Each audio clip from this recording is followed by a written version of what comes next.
지난주 이제는 기도다라는 설교 말씀을 전하고 저부터 의식적으로 기도에 더욱 힘쓰려고 노력했습니다. 특히 기도하는 자만이 위로해 줄 말이 있다.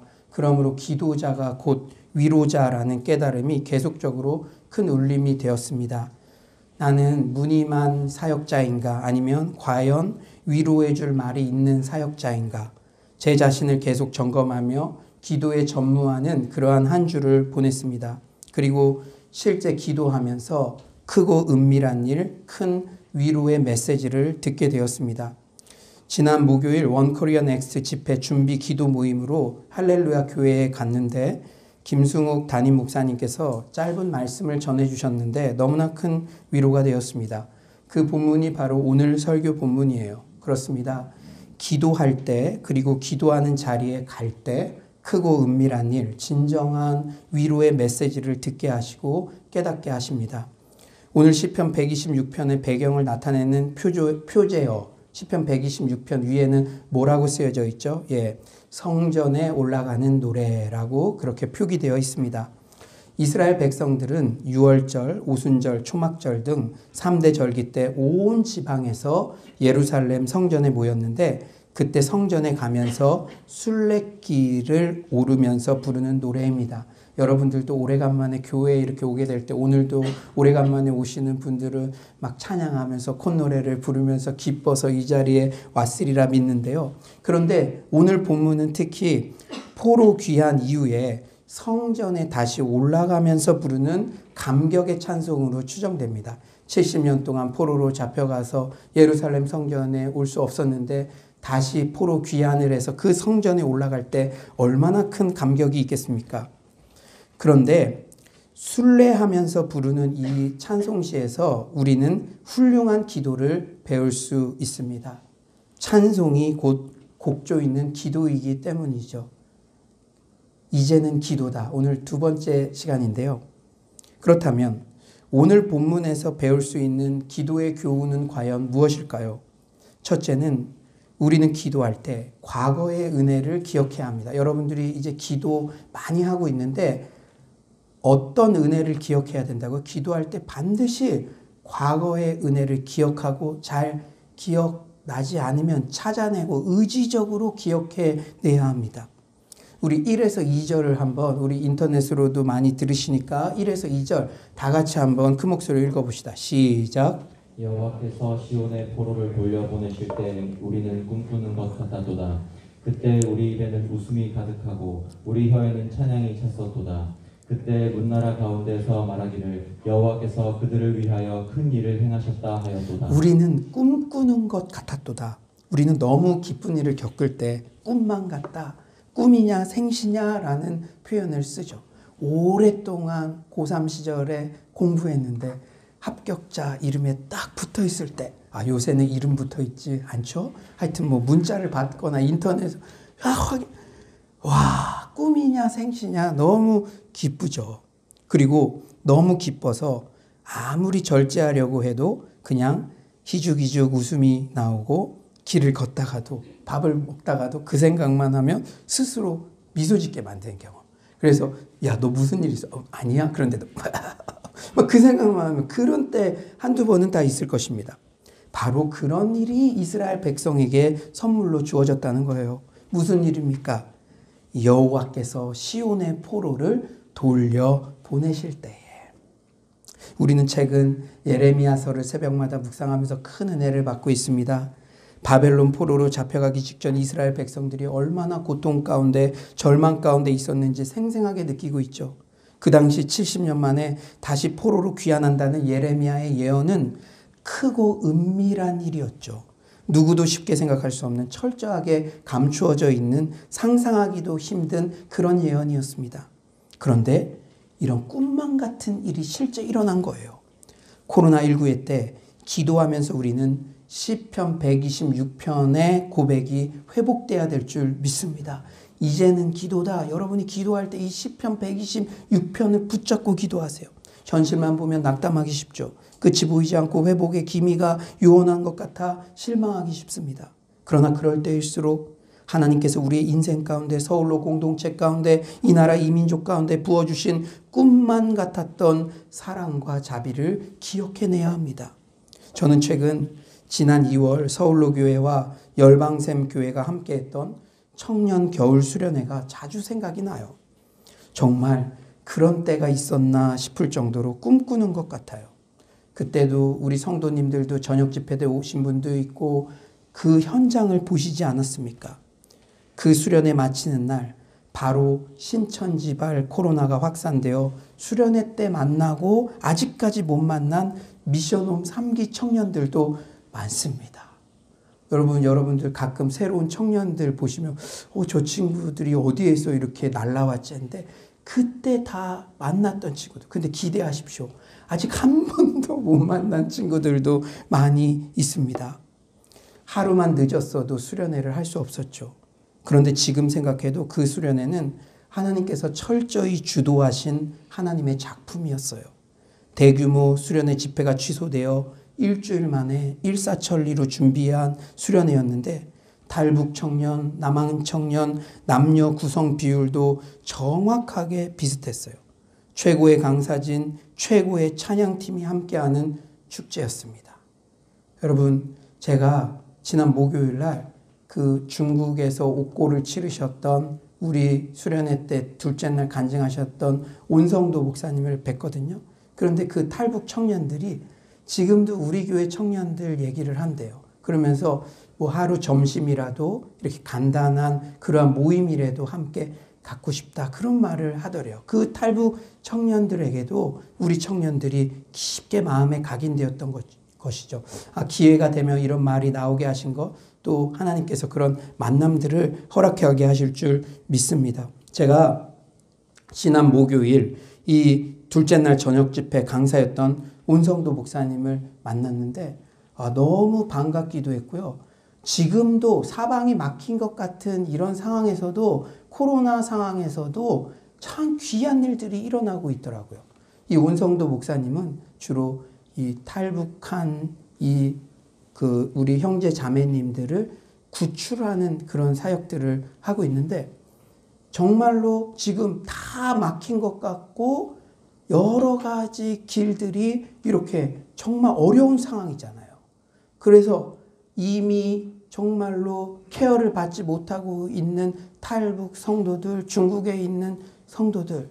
그런데 우리 카카오톡처럼 중국 위챗이라는 그러한 것을 통해서 1대1로 이렇게 양육을 하고 그러는데 이게 그 지역뿐 아니라 중국 전역으로 점점 확산되어 가고 있어가지고 하나님께서 이렇게 놀라운 일을 하고 있다는 고백을 하시는데 저도 할렐루야 이렇게 외쳤습니다.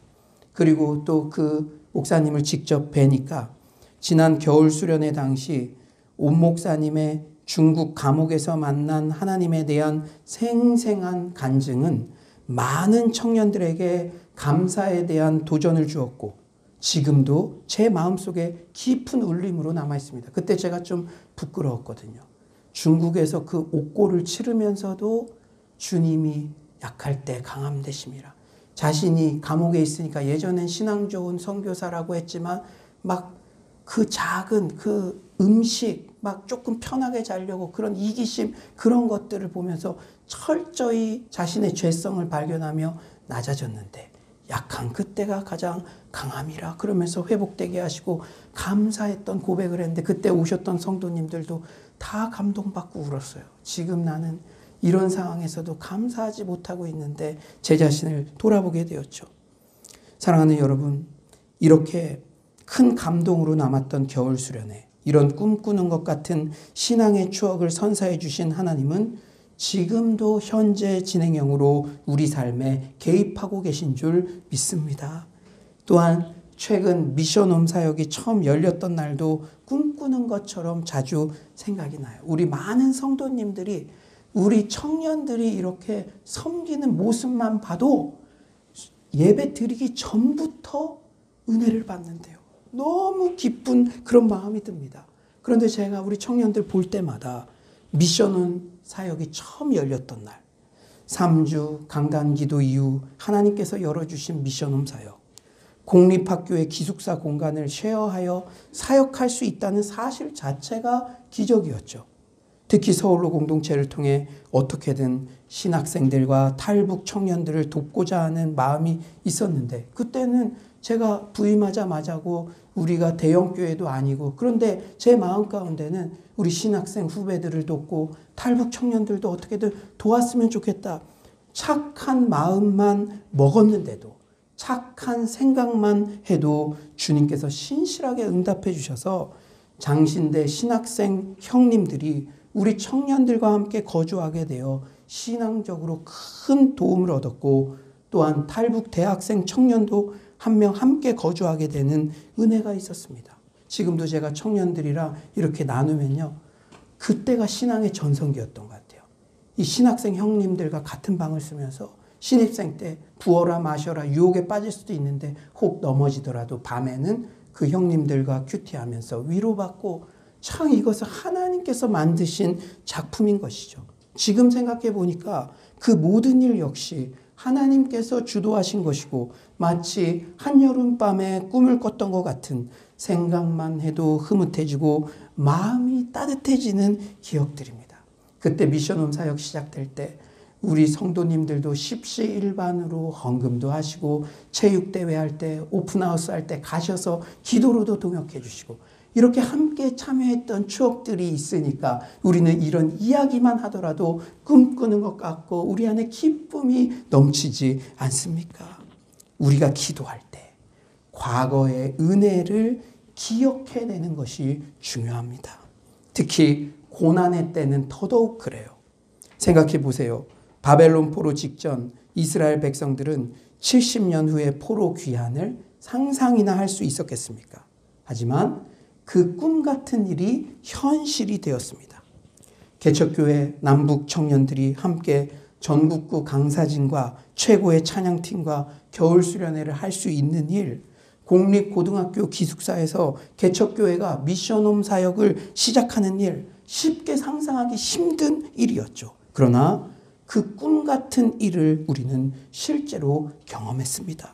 이렇게 지난 시간 가운데 무에서 유를 창조하신 하나님, 아무것도 없는 것 같은 상황에서도 꿈꾸는 것 같은 일을 이루어내고야 마셨던 하나님을 묵상할 때 우리의 기도는 힘이 생기고 탄력을 얻을 줄 믿습니다. 둘째로 오늘 본문이 주는 기도의 교훈, 우리는 과거의 은혜를 기억해 내었다면 이제는 미래에 대한 믿음의 간구를 드려야 합니다. 미래, 과거의 은혜를 기억했다면 미래의 영역의 기도를 반드시 드려야 되죠. 우리 3에서 4절을 다시 한번 큰 목소리로 한번 읽어볼까요? 3에서 4절입니다. 시작. 여호와께서 우리를 위하여 큰 일을 행하셨으니 우리는 기쁘도다. 여호와여 우리의 포로를 남방 시내들같이 돌려보내소서. 우리는 과거의 은혜를 기억해낼 때마다 그렇습니다, 하나님이 다 하셨군요, 이런 고백을 드릴 수밖에 없죠. 물론 표면적으로 포로 귀환은 고레스 칙령, 우리 성경대학 때 배웠죠. 고레 하면서 고레스 칙령, 고레스라는 이방 왕의 허락으로 표면적으로는 이루어졌어요. 하지만 오늘 본문은 철저하게 그 배후에 역사하신 하나님의 섭리를 강조합니다. 3절, 여호와께서 우리를 위하여 큰 일을 행하셨다.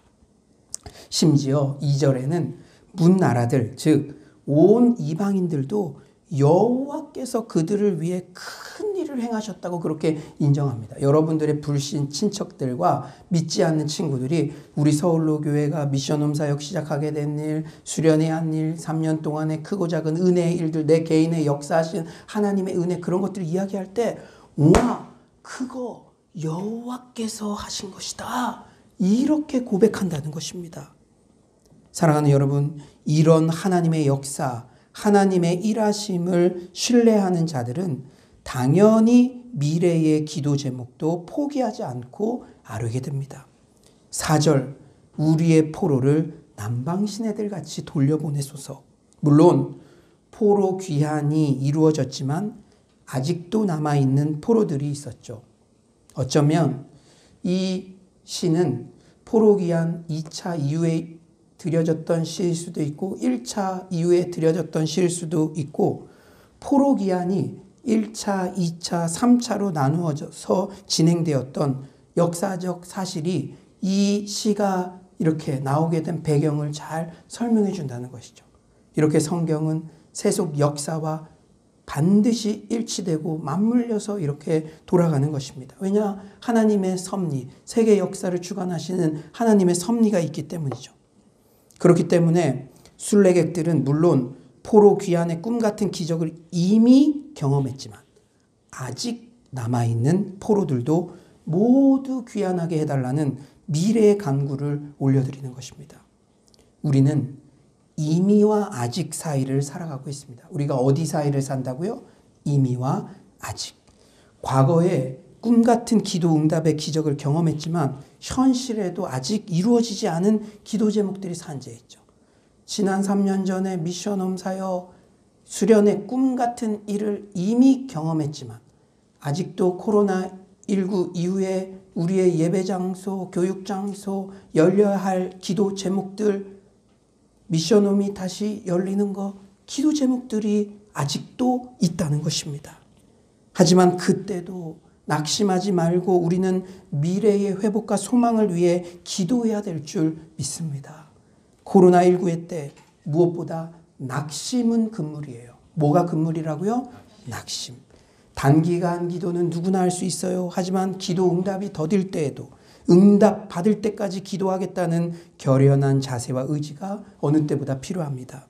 그렇다면 우리는 미래에 어떤 회복을 위해서 구체적으로 기도해야 할까요? 4절을 다시 한번 읽어봅시다. 4절 시작. 여호와여 우리의 포로를 남방 시내들같이 돌려보내소서. 남방 시내들같이, 너무나 멋진 표현이에요. 이것은 이스라엘의 지형과 이 기후 배경을 알 때 더 깊게 그 의미가 다가옵니다. 이스라엘의 지형과 기후적 특성상 남방 지역, 즉 네게부 지역의 광야는 건기 때 바짝 말라져 있어요. 하지만 이렇게 건기에는 시냇물이 메말라 있다가도 우기에는 순식간에 물이 가득 찹니다. 우리가 이렇게 산에 갈 때, 계곡에 갔는데 여름에 막 가뭄이 오래됐을 때는 밑바닥이 쫙쫙 갈라지는 것 같고 아무것도 없잖아요. 그런데 막 폭우가 내려서 며칠 물이 부르면 무서운 기세로 막 넘치지 않습니까? 그런 비유입니다. 즉 지금은 포로 귀환의 행렬이 보이지 않아 끊어진 듯 보이는 귀환길이지만 이제 하나님의 은혜로 그 길이 예루살렘으로 돌아오는 포로들로 가득 채워지게 해달라는 간구예요. 우리는 코로나19로 잠시 멈춘 듯 보이는 영적 부흥의 물결이 다시 온 세상에 가득 차 오르기를 소망하며 응답 받을 때까지 기도해야 합니다.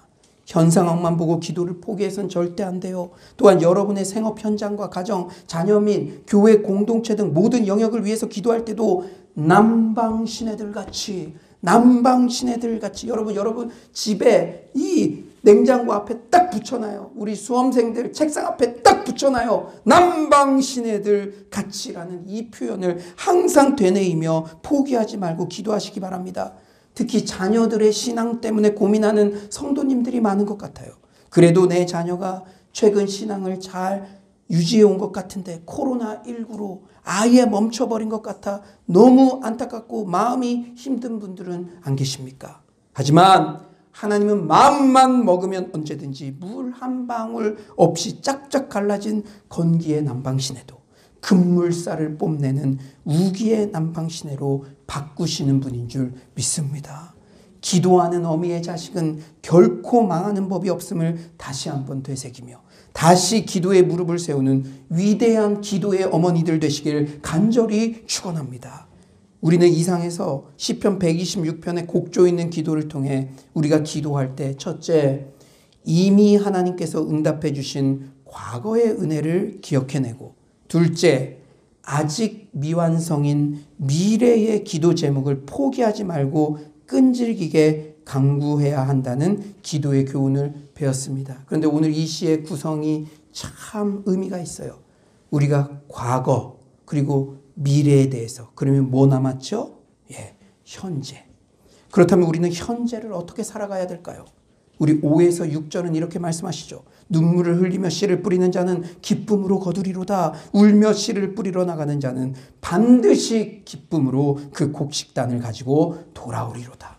우리는 미래를 위해 기도만 하고 넋놓고 있어서는 안 됩니다. 우리가 성경대학 때 배웠듯이 예수님께서 승천하시는데 왜 하늘만 보고 있느냐?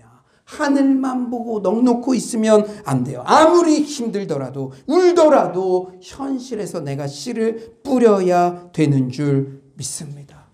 우리가 지난 토요일 날 큐티 본문 여러분 집에 가셔도 예레미야 45장 1절에서 6절 꼭 한번 읽어보십시오. 바룩이 실망에 낙담에 빠져 있었어요. 예레미야 도와서 낭독한 것뿐인데 그런데 하나님께서 바룩에게 이렇게 처방을 내립니다. 너 큰 것만 생각하지 말아라.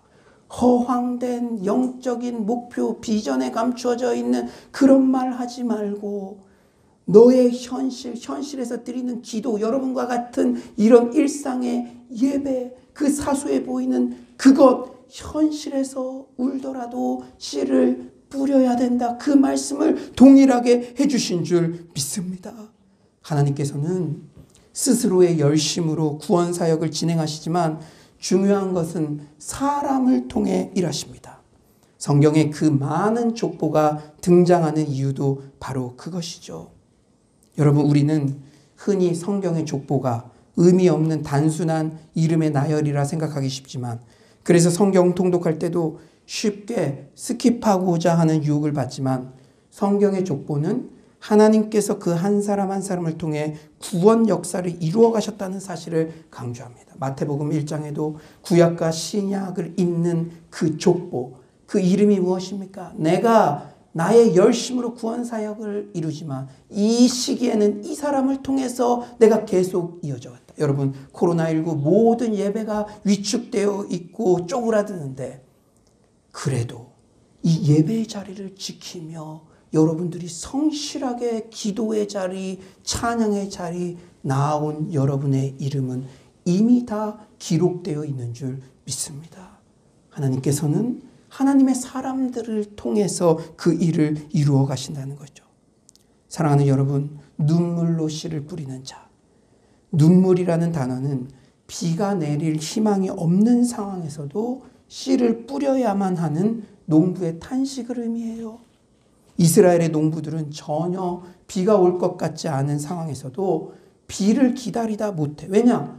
그 시즌을 놓치면, 시기를 놓치면 영영 1년 농사가 망치니까 비를 기다리다 못해 더 이상은 기다릴 수 없으므로 결실에 대한 눈에 보이는 확신이 없어도 씨앗을 뿌리는 일이 비일비재했죠. 그런데 제가 이 말씀 앞에 머무르다 보니까 이게 바로 신앙인의 삶의 본질이에요. 갈 바를 알지 못하고 떠나는 것이죠.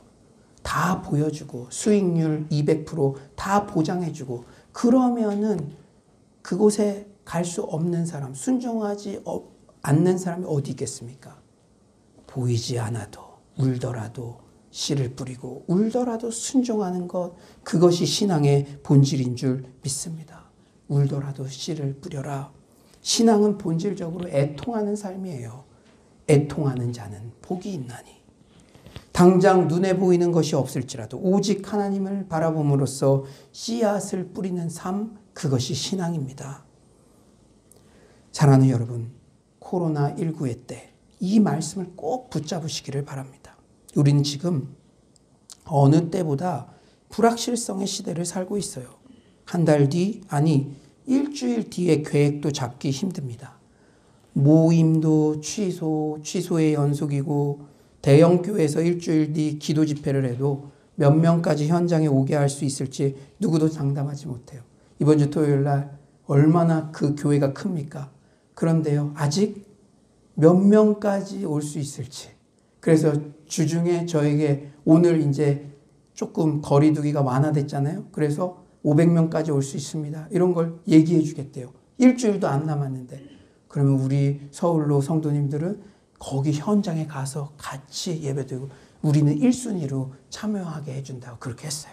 왜냐하면 369 기도, 새벽부터 밤부터 우리 성도님들이 기도하고 그런 모습들이 이 전체 집회 팀에게도 힘이 되고 서울로 성도님들은 불덩어리들이시군요. 그렇게 저에게 얘기해요.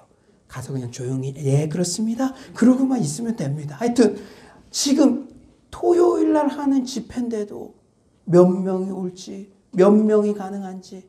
여러분, 집회뿐입니까? 여러분의 사업, 우리 고3 수험생, 우리 윤지 아내가 기도 많이 한다. 올해 고3이라서. 참, 이 시험 준비하는 입장에서 얼마나 지금, 힘들겠습니까?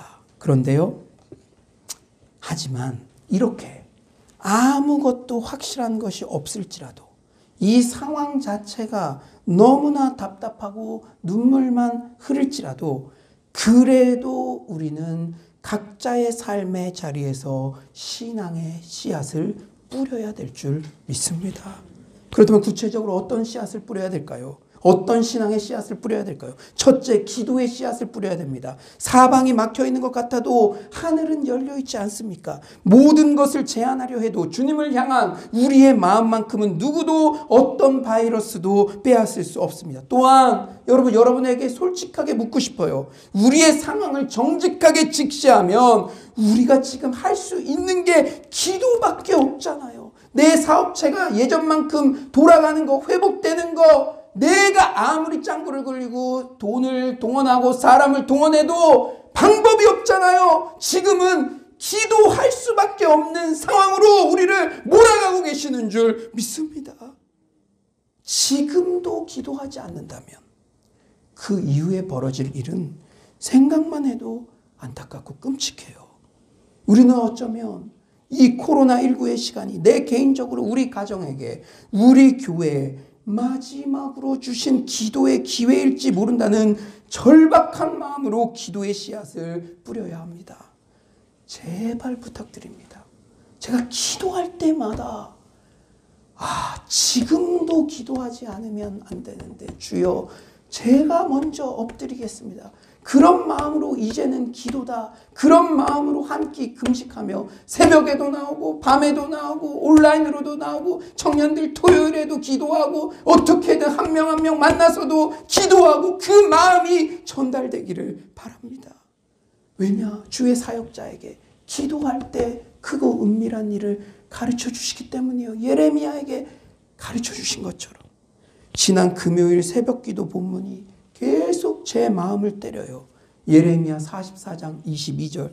여호와께서 너희 악행과 가능한 행위를 더 참을 수 없으셨으므로 너희 땅이 오늘과 같이 황폐하며 놀램과 저주거리가 되어 주민이 없게 되었나니. 더 참을 수 없으셨으므로. 하나님께서 더 참을 수 없는 날이 오기 전에 기도의 자리에 나와야 될 줄 믿습니다. 돌이키면 살리라. 지난 한 주 이제는 기도다라는 말씀에 순종하기 위해 새벽 6시, 밤 9시 현장에서도 함께 기도했어요. 그런데 제 마음에 복합적인 마음이 들었습니다. 새벽에도 밤에도 온라인이든 오프라인이든 금식하며 기도하는 성도님들의 모습에 참으로 먹먹했어요. 또한 한편으로는 지속적으로 모여서 기도하지 못하니 다시 기도의 역동을 회복시키는 데는 적잖은 시간이 소요될 것이라는 생각에 참으로 마음이 아팠습니다. 여러분, 내가 지금 기도의 역동 얼마나 유지하고 있느냐? 되게 단순한 것 같지만 여러분 설교 끝나고 주여 외칠 때 예전 같은 그 뜨거움이 있습니까? 오늘 한번 자가 진단해봤으면 좋겠어요. 제가 우리 청년들이랑도 성도님들이랑도 오래간만에 현장에서 기도했죠. 저 친구가 초신자인데 기도 훈련을 계속 할 때는 그래도 점점 나갔는데 지금은 좀 낙담돼 있구나, 처져 있구나. 기도의 현장에서는 제가 다 느낄 수가 있죠. 마음이 아프더라고요. 자유롭게 모이지 못하는 이런 상황. 여러분 생각해 보세요. 지금까지 개척교회에서 3년 동안 소수의 인원 함께라도 어떻게 기도의 불길을 이어왔는데 라는 아쉬움이 들면서 12시가 훌쩍 넘도록 수백 번 인도했던 금요철야 장면 등이 주마등처럼 스쳐 지나가요. 3년이니까 52주면 150번을 제가 기도회를 인도했더라고요. 그런데 놀라운 것은 매주 금요철야 12시 훌쩍 넘어 기도할 때 매주 은혜가 있었어요. 그때 뜨겁게 기도했던 장면들이 막 주마등처럼 스쳐 지나가더라고요. 하지만 제 마음 깊은 곳에서는 솔직히 말하면 1초 낙담, 그러나 마음 관리에 승리했어요. 뜨거운 말씀이 계속 메아리쳤습니다. 울더라도 기도의 씨앗을 뿌려야 한다. 나 혼자라도 다시 기도의 씨앗을 뿌려야 한다. 지치지 말고 기도의 씨앗을 뿌려야 한다. 할렐루야. 모든 부흥은 나로부터 시작되는 줄 믿습니다. 울더라도 기도의 씨앗을 다시 뿌려야 한다. 이 말씀이 오늘 말씀을 듣는 모든 성도님의 마음 가운데 레마의 말씀으로 기도의 불을 일으키는 말씀으로 각인되기를 간절히 축원드립니다. 이제는 기도다. 지금도 기도하지 않으면 안 돼요. 다시 한번 울더라도 기도의 씨앗을 뿌리는 여러분들 모두가 되시길 간절히 축원합니다. 두 번째로 우리가 어떤 씨앗을 뿌려야 되냐? 한 영혼에서부터 목양의 씨앗을 뿌려야 됩니다. 어떤 영혼에서부터? 한 영혼에서. 목양은 굳은 일이에요. 목양은 한 영혼을 사랑하는 마음에서부터 시작됩니다. 지금 나에게 문득 떠오르는 그 한 영혼 말이에요. 코로나19가 되자 이제 흩어지는 교회 소그룹의 중요성이 어느 때보다 강조되고 있죠. 여러분 예전부터 강조됐는데 우리가 넋놓고 있다가 이제는 코로나19가 딱 닥치니까 흩어지는 교회의 영성, 일상의 영성 가지지 않으면 교회가 흔적조차 사라지겠구나. 그러한 절박한 그 시즌으로 몰아가고 계십니다. 근데 참 감사한 것 같아요. 코로나가 이렇게 재확산 크게 막 되기 전에 우리는 이 삼겹줄 프로젝트라는 이 모임을 통해서 소그룹으로 은혜 받고 그 일들을 진행시킨 것 하나님께서 다 하신 것인 줄 믿습니다. 근데 제가 부끄러운 얘기지만 지난 8주 동안 10개의 그룹 80시간의 가스펠 프로젝트 소그룹 양육을 하면서 순간 이런 생각을 했을 때도 있어요. 부끄럽지만 여러분에게 솔직히 고백합니다. 내가 뭐 하고 있는 거지? 동일한 내용. 동일한 내용을 매주 10번을 반복해야 돼요. 여러분, 아르바이트 하는 식당의 학생이 처음부터 그렇게 불친절하게 하지 않았어요. 근데 그 동일한 내용, 피자는요, 저기서 가져오시고, 토핑은 어떻게 하고, 그걸 하루에도 수십 번 똑같이 해야 되니까 이제 쳐다보지도 않고, 피자는 저기도 하고, 우리는 쉽게, 여기 불친절해 하겠지만, 다 그런 비하인드 스토리가 있습니다. 저는 10번 반복하는데도 진짜 쉽지 않더라고요. 어떤 때는 새벽 6시에 와서 밤 9시까지 그냥 계속 스트레이트로 있고 한 3그룹 정도 강의까지 2시간 오전 저녁 하고 그 중간에 한 그룹들 하면은 왜 뭐 하고 있는 거지? 그러면서 10그룹을 한 번에 모아서 그냥 한 번 강의하면 훨씬 효율적인데 그런 생각 솔직히 들 때도 있었어요. 하지만 마지막 시간에 수료한 성도님들의 소감을 들으며 참 잘했다 싶었습니다. 내 평생 이렇게 가까이에서 담임 목사님의 영적 케어를 받기는 처음이었어요. 성경을 보는 눈이 열려 이제는 어떤 본문을 보더라도 자신감이 생기고 성경 보기가 재밌어졌어요. 과외해 주셔서 감사합니다. 이렇게 고백하는데 이 8주 동안에 정말 기쁨이 내 안에 넘치더라고요. 예수님 또한 한 번도 영혼들을 무리로 대하지 않으셨죠. 수많은 무리들이 예수님을 따랐어도 예수님 앞에 나오는 한 명 한 명에 맞는 영적 처방을 해주셨습니다. 심지어 세리 창녀 같은 엉망진창 가장 바닥 같은 삶을 사는 영혼에게도 세리들 중 하나, 창녀들 중 하나로 대하지 않으시고 각각의 영혼을 존중하시고 맞춤 서비스를 해주셨어요. 지난 8주 동안 몸은 좀 고되었지만 한 영혼을 사랑하는 게 어떤 것인지 제가 가장 많이 배운 것 같아요. 우리 성도님들이 과외해 주셔서 감사해요. 과외비는 물론 받지 않았지만 제가 하나님으로부터 과외를 받았습니다. 한 영혼에게 집중하는 게 이렇게 중요한 것이구나. 때로는 한 영혼의 이야기를 계속 반복적으로 들어주는 것 참으로 힘듭니다. 그 대상이 성장도 더딘 것 같고 변화도 없는 것 같으면 더더욱 그렇죠. 그리고 지금 이 사람에게 시간과 물질과 사랑을 투자하는 게 과연 어떤 효과가 있을까 회의감에 빠지기도 해요. 하지만 그 결과와 열매는 하나님께 맡기는 거예요. 우리는 한 영혼에게 집중해서 어떻게든 사랑을 전하고 씨를 뿌리는 일에만 신경 쓰면 됩니다. 우리는 열매가 예상되지 않더라도 그저 울더라도 씨를 뿌리는 거예요. 그저 어떻게든 한 영혼을 사랑하는 마음이 변질되지 않도록 마음 관리에 힘쓰며 한 영혼을 목양하는데 최선의 씨를 뿌리면 됩니다. 어젯밤에도요, 우리 남성 사랑방 모임을 하는데요, 제가 게스트로 이렇게 참여했어요. 근데 우리 목자님 헬퍼 참 영혼을 애쓰는 마음이 있으니까 우리 남자 성도님들 지금 비상입니다. 여러분 집에 가면 아버지들께 잘해드리세요. 지금 IMF 때보다 더 힘들대요. 이 서울에서 폐업한 사람들 지도로 이렇게 표시하니까 온 서울 전지가 다 빨간색 점으로. 그런데도 어떻게든 이 남자 성도님들 케어해 주려고 그 토요일 밤에 참 제 마음에 감사가 있었습니다. 사랑하는 여러분, 한 영혼을 목양하는데 최선의 씨를 뿌립시다. 코로나19의 때 너무 미래의 결과, 열매, 효율 이런 거 예측하지 맙시다. 아니, 모든 예측이 무용지물인 상황이 이미 도래했잖아요. 여러분, 우리 청년들은 이 취업의 문, 또 이렇게 어떻게 유학의 문, 그런 것들이, 또 우리 성도님들은 사업의 문, 저의 목회도 마찬가지예요. 목회, 이제 나중에 어떻게 될지 이 예측이 불가능해진 그런 시대가 도래했어요.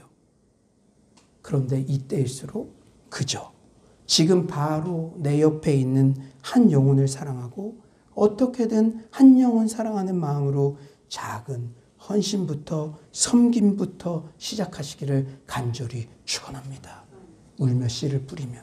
여러분, 우리 성도님들 사업장을 위해서도 제가 기도 많이 하는데요. 참 학원이라든지 뭐 병원이라든지 뭐 변호사 사무실이라든지 건축업이라든지 모든 전 업종 교사 뭐 할 것 없이 지금 예측이 안 되잖아요. 그러나 지금 바로 앞에 있는 그 고객 한 명, 클라이언트 한 명, 그리고 내가 기도의 자리, 말씀의 자리, 예배의 자리 여러분처럼 성실히 울더라도 씨를 뿌리면 그 열매는 하나님께서 책임져 주시는 줄 믿습니다. 세 번째로 우리는 무슨 씨앗을 뿌려야 되냐? 복음의 씨앗을 뿌려야 돼요. 지난 8주 동안의 가스펠 프로젝트 가운데 6명의 새신자들이 초대되었어요. 놀라운 것은 어제 모임에서는 한 청년이 영접 기도까지 했습니다. 교회를 다니지 않는 청년이. 그리고 새 가족을 데려온 성도님은 다 보았죠. 그 친구들에게 또라고 그렇게 강조하지 않았어요. 그런데 어제 온 청년은 원래 다른 요일인데 제가 아르바이트 시간으로 그 시간이 겹친다고 목사님께 익스큐즈를 해서 시간을 옮겨서라도 본인이 오고 싶대요. 그래서 내가 of course 물론이지. 그리고 만나서 영접 기도까지 했습니다. 여러분, 여러분이 총동원 전도 주일날 친구들 데려와 본 적 있잖아요. 다음 주, 다다음 주까지 오는 게 쉽지 않아요. 참 제가 어제 많은 감동과 생각이 들더라고요. 이 가스펠 프로젝트 처음에 어떻게 시작됐습니까? 우리가 뉴성막에서 기도할 때 하나님 이번 여름에는 전교인 수련회, 청년 전체 수련회 할 수 없는데 어떻게 해야 될까요? 그랬더니 하나님께서 저에게 이런 깨달음 주셨죠. 너가 20번, 30번 하면 되잖아. 그래서 그 말씀 순종하는 마음으로 저는 한 번도 해본 적도 없고 일주일에 10그룹을 해본 적도 없고 이게 어떤 열매를 어떤 거 할 수 없었지만 순종하는 마음으로 시작했어요. 그런데 이런 은혜를 부어주셨습니다. 이 일을 경험하면서 저는 우리 도처에 길가에 버려진 핏덩어리들처럼 영적 케어를 받지 못해 신음하는 영혼들이 너무나도 많다는 사실을 깨닫게 되었어요. 우리가 뭐 전도 집회 D-Day를 정해놓고 초대하자 그런 것도 아니에요. 야, 너가 여기 와서 이 코로나 때 은혜 받고 회복됐으면 지금 이렇게 힘들어하는 사람 있으면 내 교회, 네 교회 상관하지 말고 목사님의 응급실에 의사처럼 이렇게 할 테니까 한 줄에도 와서 회복되게 가게 해라. 그러더니 오더니 그 친구가 이 시대에 우리를 향한, 우리 교회를 향한 하나님의 분명한 사인을 주신 것인 줄 믿습니다. 내가 계획해서 막 그거를 했다면 내가 잘해서 그랬겠지, 교만한 마음이 틈탈 수 있지만 나는 한 거 없는데 그냥 그렇게 결과도 모르고 했는데 지금 영혼들이 오게 하시잖아요. 사랑하는 여러분, 이제 바라옵기는 여러분의 직장에서, 가정에서 또 하나의 삼겹줄 모임들이 시작되기를 소망합니다. 거저 받았으니 거저 주어라. 지금 아무리 반기독교 정서가 팽배하고 전도가 어렵다 하여도 복음의 기쁜 소식을 갈구하는 영혼들이 도처에 깔려 있습니다. 하나님께서 가스펠 프로젝트 시작할 때는 전혀 예상하지도 못했던 새신자를 보내주셨듯 불신자들이 여러분들을 통해 복음을 영접하는 그런 꿈꾸는 것 같은 역사가 이 시기 가운데 일어날 것을 확신합니다. 낙담하지 마세요. 우리 남편이, 우리 가족이 코로나 전에는 그래도 교회에 오려고 이렇게 했던 것 같은데 코로나로 막 언론에서 안 좋게 하니까 이제는 가능성도 없어졌어요. 울더라도 씨를 뿌리세요. 여러분의 가정에서 그냥 말씀을 나누시고 오늘 받은 말씀, 오늘 받은 은혜 한 줄 댓글로라도 해보시고 자녀에게 그렇게 울더라도 현장에서 씨를 뿌리면 반드시 불신 남편, 불신 가정, 우리 자녀들이 돌아오는 역사가 일어날 줄 믿습니다. 우리는 이 상에서 코로나19의 이 고난, 불확실성 가운데도 울더라도 기도의 씨, 목양의 씨, 전도의 씨를 뿌려야 함을 살펴보았어요. 그런데 주목할 것은, 여러분 잘 들으십시오. 하나님은 계속 우리를 울게만 내버려 두지 않으신다는 것입니다. 5에서 6절이에요. 우리 다 같이 한번 소망을 가지고 한번 다 같이 읽어봅시다. 5에서 6절 시작. 눈물을 흘리며 씨를 뿌리는 자는 기쁨으로 거두리로다.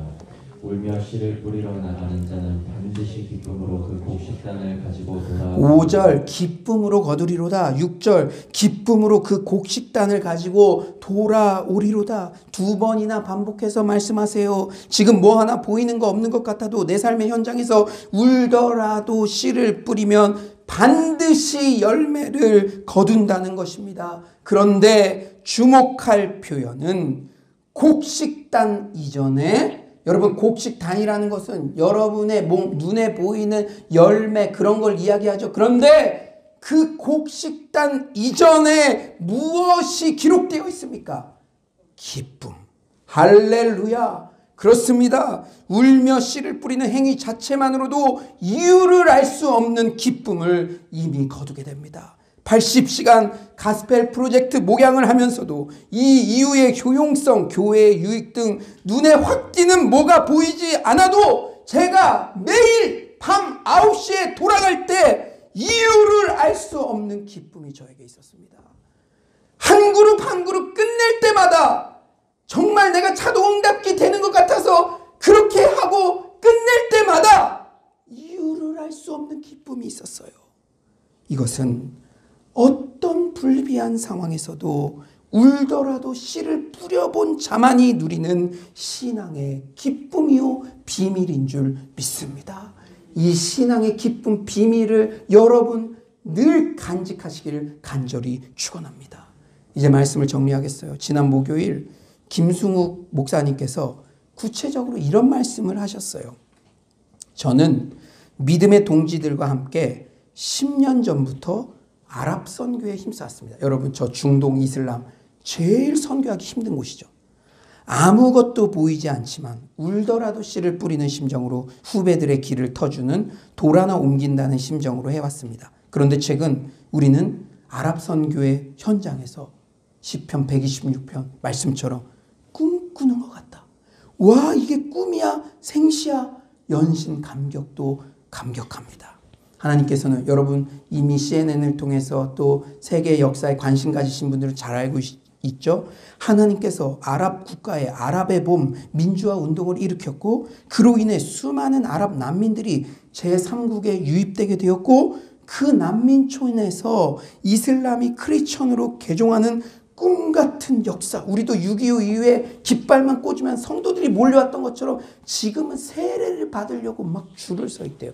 진짜 그게 꿈 아니야. 그래서 김승우 목사님께서 장로님들이랑 같이 그 현장에 가서 보셨답니다. 그런 꿈 같은 역사, 줄을 서서 세례받는 생명의 역사, 그 꿈만 같은 역사를 우리가 보고 있습니다. 아랍 국가 내에서의 시스템 내에서는 개종하기가 정말 어려운데 가족 중에 한 명이 개종해도 죽고 서로 신고하고 정말로 선교사님들도 중동 땅에서 열매가 눈에 보이는 열매가 없어서 울었는데 아랍의 봄이라는 민주화 운동을 일으켜서 이런 방법으로 선교의 역사를 이루어 가시는 하나님의 능력이 놀라울 따름입니다. 지금 코로나19로 모든 것이 막힌 것 같고 국내외 정세, 남북관계 등 모든 것이 경색된 것 같지만 아랍 선교의 열매를 하나님의 기적적인 방법으로 현 세대에 이루어 가듯이 우리의 모든 사역에도 언젠가는 꿈꾸는 것 같도다 고백하는 날이 반드시 올 줄 믿습니다. 그 말씀을 듣고 정말 큰 위로와 격려가 되었어요. 역시 기도자만이 위로자가 될 수 있고 기도하는 자리에 갈 때 참된 위로의 메시지를 들을 수 있습니다.